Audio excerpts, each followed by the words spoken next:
What's up, everybody? Welcome back to the internet, where your cesspool is my jacuzzi. This weekend, or maybe it was even this morning, Laura Owens' lawyer posted a couple of tweets that really discounted the impact that her alleged abuse had on her victims' lives. I don't care to critique David the person or his past, but David's statements were pretty out of touch. While the current case involves former Bachelor lead Clayton Echard, if you haven't been following the case, multiple other men have been identified who are in the exact same, or almost the exact same, situation with Laura Owens as Clayton Echard is in now. It appears we've gone from different pregnancy timelines and Owens claiming she was definitely 1000% pregnant or whatever, to now arguing it doesn't matter if Laura lied, she still wins. Now, the she still wins part of it all is something I'm gonna get to a little later on today, but for now, I just want to talk about these tweets. Recently, Laura's alleged abuse of Michael Maricini has gotten more attention. It was revealed that she has apparently faked ovarian cancer when she was with him. Not just pregnancy, but cancer too.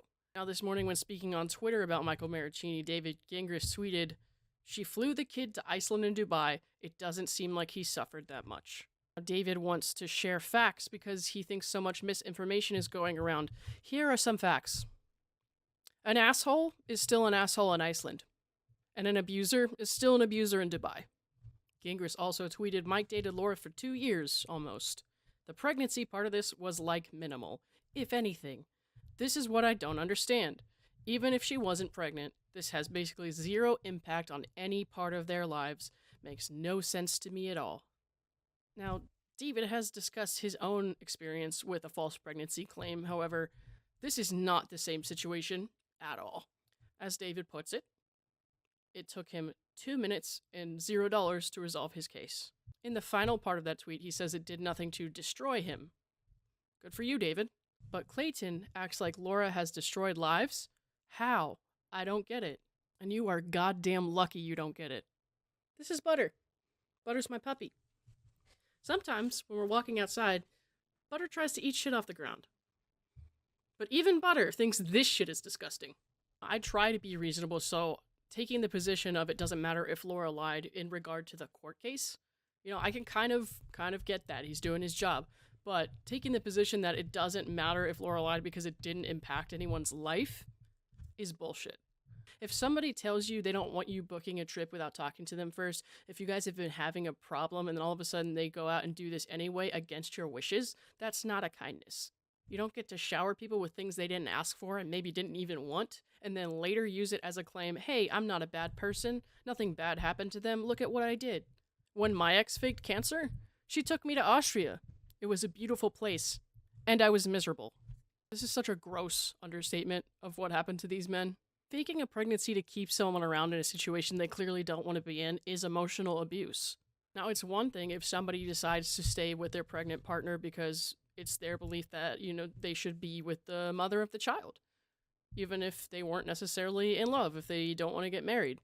It's another thing for them to get trapped in a situation that makes them deeply depressed, unhappy, paranoid, anxious, because the mother is faking pregnancy. I say mother as if she were actually pregnant, and I do not believe she was. Maybe they sometimes thought, why am I such a bad person that I'm questioning this? And they can feel like there's no way out, especially when she may have been threatening self-harm related to that situation. When people are being manipulated, they make decisions they would not otherwise have made. So to read those tweets this morning did, make me feel a certain way. It made me feel not upset, like I'm not going to let the guy ruin my day, but I felt like it brought back a lot of feelings about, like, is my pain valid? Is what I'm going through, is it valid? Or am I just making a big deal about this? Am I crazy? You know what I mean? So I don't know. If you've ever experienced that before and you're seeing what's going on right now and the way that they're kind of downplaying what Laura Owens has allegedly done, then I'm sorry. I hear you. Anyways, I just wanted to touch on this for now. This is definitely something I'm going to get into a little bit more later, but I do have a day job to get to, so later. Butter, look at the camera. Stop. Every time I get him to look at the camera, he starts looking at my face because I talk. What's this alien device in front of me? The impact that her alleged abuse, her behavior has... Really? Who calls people anymore?